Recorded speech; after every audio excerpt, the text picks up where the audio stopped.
Okay, magandang umaga, no? So, ang video na to mga kamukil, ako po yung magbibigay ng mga tips sa inyo ukol po sa paggagawa ng bahay na ginagamit ay tubular, no? Napapansin nyo, kanya-kanya makikita kayong video, no? Ayan. Yan po yung ating in-flashing na gagamitin dyan sa taas. Napapansin nyo mga kamukil, yung ating mga materialis, lahat sa second floor ay tubular po yan.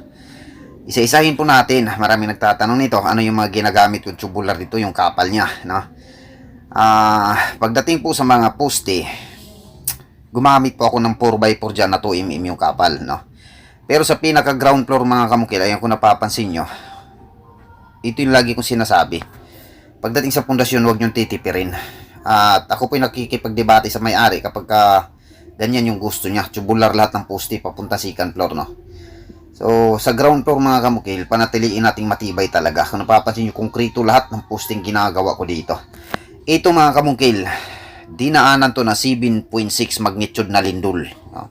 Nakikita ko mga kamukil kung paano sumayaw talaga yung bahay na to.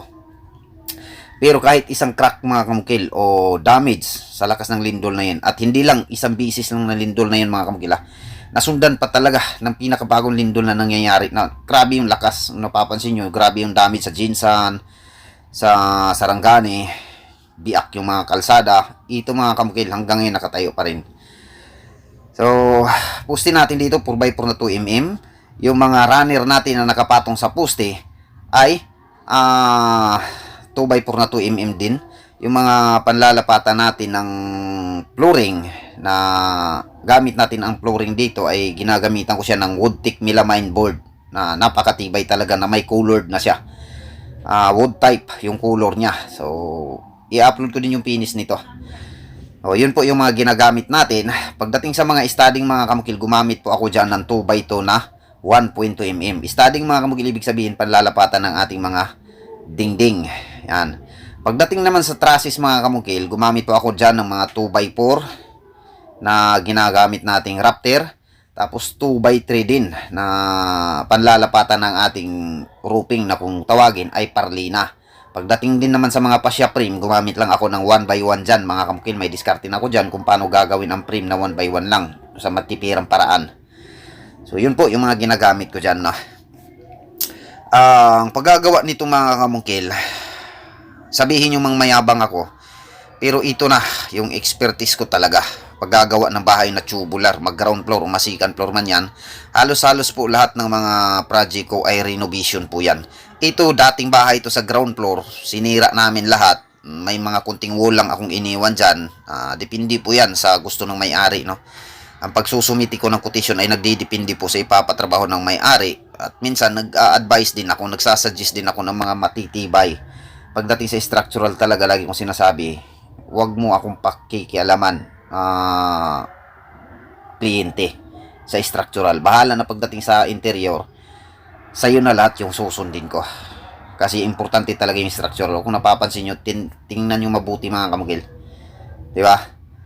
Sip na sip tayo. Sa 7.6 at magnitude siguro yung pinakalas tumama dito. Kahit isa mga kamukil, wala. No, halos lahat ng ginawa kong bahay na ganito, second floor, nayari sa tubular sa taas. Ganito yung pagka-style ko. So sa mahigit 14 years na ako mga kamukil gumagawa ng mga ganito. Sa experience ko sa ganito mga kamukil, siyempre dumaan muna tayo sa pagkakamali bago naging perfect ang lahat, bago naging tama. Diba? So kung experience lang mga kamukil yung tatanungin nyo sa akin, halos ng error dito, alam ko na kung paano. Minsan may nakikita ko mga vlogger ngayon na dati kong mga ginagawang mali, ginagawa din nila ngayon. So nagko-comment din ako paminsan doon na hindi ganun dapat. Pwede natin gagawin for now, but soon ang mangyayari kasi nagka-problema ako doon, no? Lalo na especially pagdating sa flooring. Makakita tayo ngayon ng mga kahit tubular yung framing, kinukongkrito yung flooring. Ginagawa ko din yan dati mga kamukil. At mark my words mga kamukil, after 3 years haharapin nyo ang malaking problema dyan dahil nangyari na yan sa akin. So ngayon, hindi ko po nire-recommenda itong light material lang yung taas, tapos a-applyan natin ng konkretong flooring, no? Basta hindi ko po nire-recommenda yan sa inyo. Pwede natin gawin. no? Pwede natin gawin. Pero ang punto ko lang dito, magkakaproblema kayo sa bandang huli.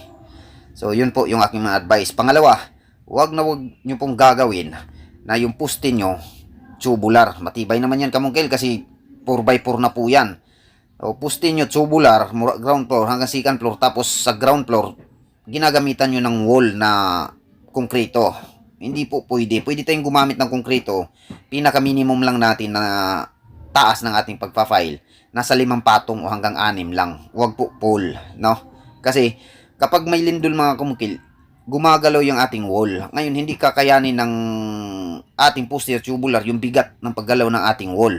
Especially, paano natin i-splice yung mga deform bar o bakal na nagpapatibay sa ating pagpapile ng CHB doon sa ating pinaka-poste. Malamang i-weld lang natin yon.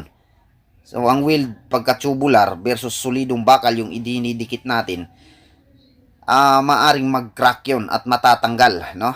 Dadaanan yan, dadaan yung mga 3 lindulan. Siguradong tanggal yung deform bar na i-weld natin doon sa ating poste na tubular. So, mangyayari, wala na lakas yung file natin. So, lahat ng sinasabi ko dito mga kamukil, naranasan ko na yan. No? Ginagawa ko na yan, wall, ginagawa kong konkreto, tapos yung poste tubular. Hindi man mangyayari yan sa ngayon. Yung pinupunto ko lagi, ang posibleng mangyari pagdating ng araw. So, ganun yung punto ko dito. Kaya pagdating sa gawaang bahay, importante talaga, kukuha kayo ng eksperensyado. PM lang mga kamukil sa gustong magpagawa. Thank you.